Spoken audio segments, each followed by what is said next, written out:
1 दिसंबर 1949 को कोलंबिया के एक छोटे से शहर रियो नेग्रो में एक ऐसा बच्चा पैदा हुआ जिसने आगे जाके पूरी दुनिया को हिला दिया। उसका नाम था पाब्लो एमिलियो एस्कोबार गाविरिया। एक किसान का बेटा, एक स्कूल टीचर की माँ और गरीबी में पली एक बड़ी एम्बिशन। पाब्लो का परिवार बेहद गरीब था। उनके घर में 2 वक्त के खाने की भी लाले पड़ते थे। पाब्लो ने बचपन की छोटी उम्र में ही ये सच देख लिया था कि इस बेरहम दुनिया में या तो सिर्फ पैसा चलता है या फिर खौफनाक ताकत। और अफसोस, उसके पास ये दोनों ही चीजें नहीं थीं, बस अभी के लिए। स्कूल के दिनों में पाब्लो दिमाग का बहुत तेज था।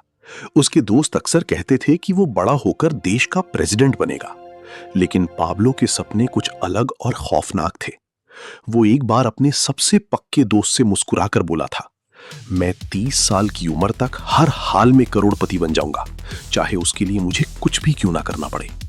टीनेज की उम्र में ही पाब्लो ने हमेशा के लिए अपराध की अंधेरी दुनिया में अपना कदम रख दिया था। शुरुआत हुई छोटी मोटी चोरी से, फिर कार चुराना और नकली लाइसेंस बनाना उसकी आदत बन गई।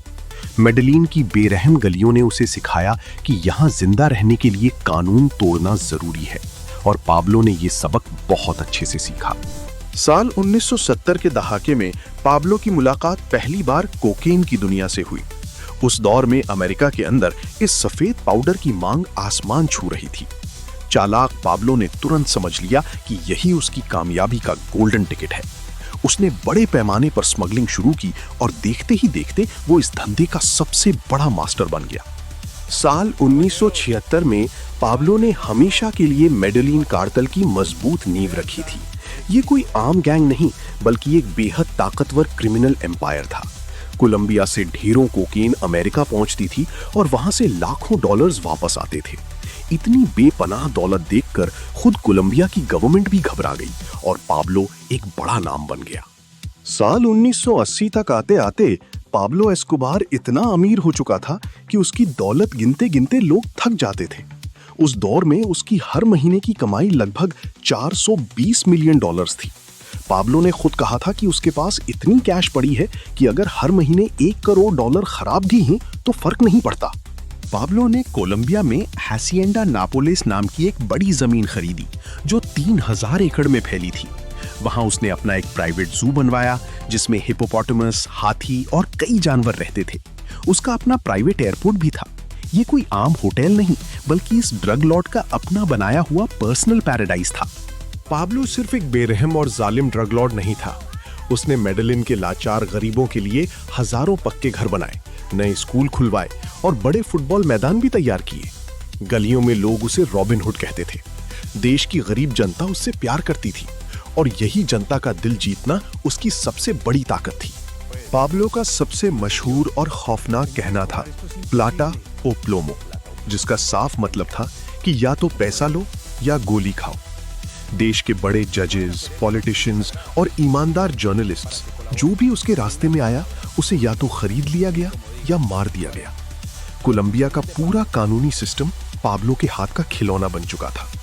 साल 1982 में पाब्लो ने पॉलिटिक्स में एंट्री ली और कोलंबिया की पार्लियामेंट का एक चुनाव जीतकर मेंबर बन गया।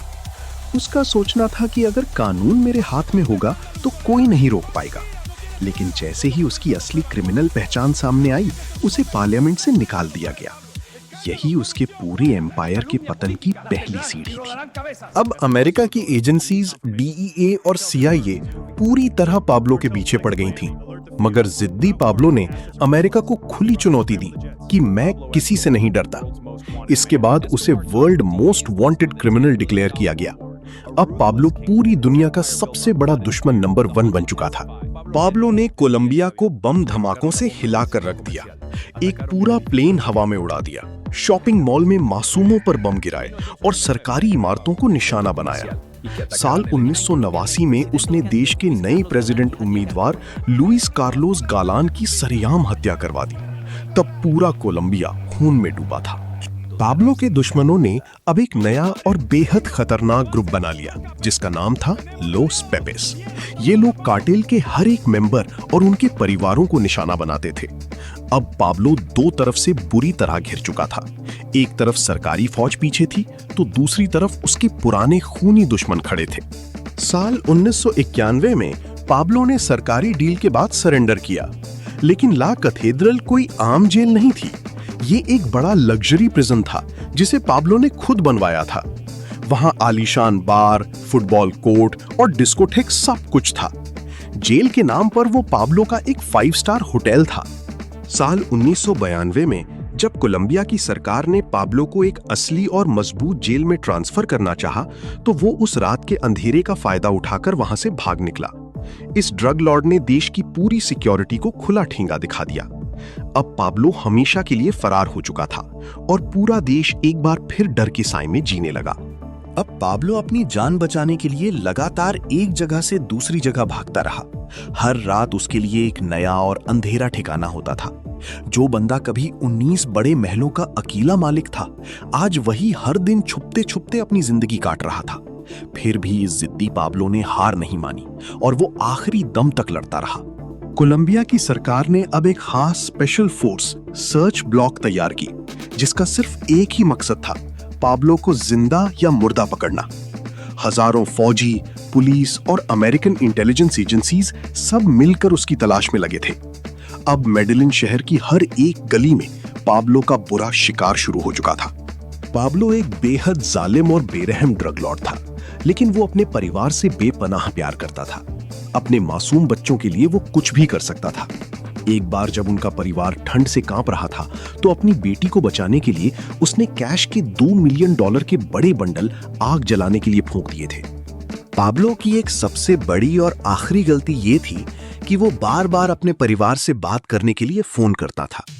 सर्च ब्लॉक ने उसके उन्हीं रेडियो सिग्नल्स को ट्रैक करना शुरू कर दिया। हर एक कॉल के साथ उनका ट्रैकिंग सिग्नल थोड़ा और पास आता गया। पाब्लो अनजान था कि वो खुद अपनी मौत का रास्ता खोल रहा है। 2 दिसंबर साल 1993, पाब्लो का 44वां जन्मदिन आने में अब सिर्फ एक दिन बचा था। वो मेडेलिन के एक बिल्कुल आम से घर में छुपा हुआ था। सुबह की सुनहरी धूप शहर की छतों पर निकल रही थी। तब वहां आसपास कोई नहीं जानता था कि ये खूंखार पाब्लो एस्कोबार की जिंदगी का सबसे आखिरी दिन है। दोपहर के वक्त कोलंबियन सर्च ब्लॉक की पूरी फौज ने उस घर को चारों तरफ से घेर लिया। दोनों तरफ से भयानक गोलीबारी शुरू हो गई। पाब्लो ने छत से छत पर कूदकर भागने की नए तरीके से कोशिश की, लेकिन इस बार बचने का कोई रास्ता नहीं बचा था। दुनिया का सबसे बड़ा माफिया अब छत पर अकेला फंसा था। दुनिया का सबसे बड़ा ड्रग किंगपिन पाब्लो एस्कोबार छत पर गोली लगने से ढेर हो गया। उसके खात्मे के साथ ही 16 महीने की लंबी तलाश का अंत हुआ। पूरे कोलंबिया देश में जश्न मना, दुश्मन खुश हुए, लेकिन मेडेलिन के गरीब लोग आंसू बहा रहे थे, क्योंकि उनके लिए एक युग का हमेशा के लिए अंत हो चुका था। आज कोलंबिया का मेडेलिन शहर पूरी तरह बदल चुका है। जो शहर कभी दुनिया का सबसे खतरनाक और डरावना इलाका था, आज वो सबसे आधुनिक और इनोवेटिव शहर बन गया है। आज लोग यहाँ दूर दूर से पाब्लो के नाम पर टूर्स करने आते हैं, पर उस दौर के गहरे जख्म यहाँ के लोग आज भी भूल नहीं पाए हैं। पाब्लो के मरने के बाद भी उसकी धांसू कहानी दुनिया में खत्म नहीं हुई। उस पर मशहूर वेब सीरीज बनी, किताबें लिखी गईं और ढेरों डॉक्यूमेंट्रीज बनी। उसका नाम आज भी करोड़ों लोगों की जुबान पर रहता है। ये सिर्फ एक ड्रग लॉर्ड की नहीं, बल्कि इंसान के बेहद लालच, ताकत और उसके बुरे पतन की सच्ची कहानी है। पाब्लो की कुल पीक दौलत लगभग $30 बिलियन थी और वो फोर्ब्स की रिचेस्ट लिस्ट में शामिल था। इतनी कैश पड़ी थी कि बहुत सारा पैसा चूहों और कीड़ों ने घर में ही खा लिया। आज भी कोलंबिया के कई खुफिया ठिकानों पर पाब्लो का छुपाया हुआ खजाना बहुत ढूंढने पर भी किसी को नहीं मिला है। पाब्लो के मरने के बाद उसका परिवार हमेशा के लिए कोलंबिया देश छोड़ गया। उसका बेटा सेबेस्टियन अब एक नया आर्किटेक्ट है और पूरी दुनिया में अमन की बात करता है। उसने खुलेआम मीडिया में कहा था कि मुझे अपने बाप के काले कारनामों पर शर्म आती है। आज वो पूरी दुनिया को शांति का पैगाम दे रहा है। पाब्लो एस्कोबार की ये पूरी जिंदगी हम सब के लिए एक बहुत बड़ा सबक है। जब कोई इंसान ताकत और पैसे का अंधा गुलाम हो जाता है, तो वो खुद अपनी तबाही का रास्ता बनाता है। पाब्लो ने सब कुछ पाया, पर चैन कभी नहीं मिला, क्योंकि गलत और बुरे रास्ते की कमाई कभी किसी के पास टिकती नहीं है। पाब्लो एस्कोबार का नाम इतिहास में हमेशा दर्ज रहेगा, जो एक साथ गरीबों का हीरो और दुनिया का सबसे बड़ा विलन दोनों था। अगर आपको ये बेहतरीन वीडियो पसंद आई है तो इसे लाइक, शेयर और चैनल को सब्सक्राइब जरूर करें। मिलते हैं अगले नए वीडियो में एक और खतरनाक और रोमांचक कहानी के साथ।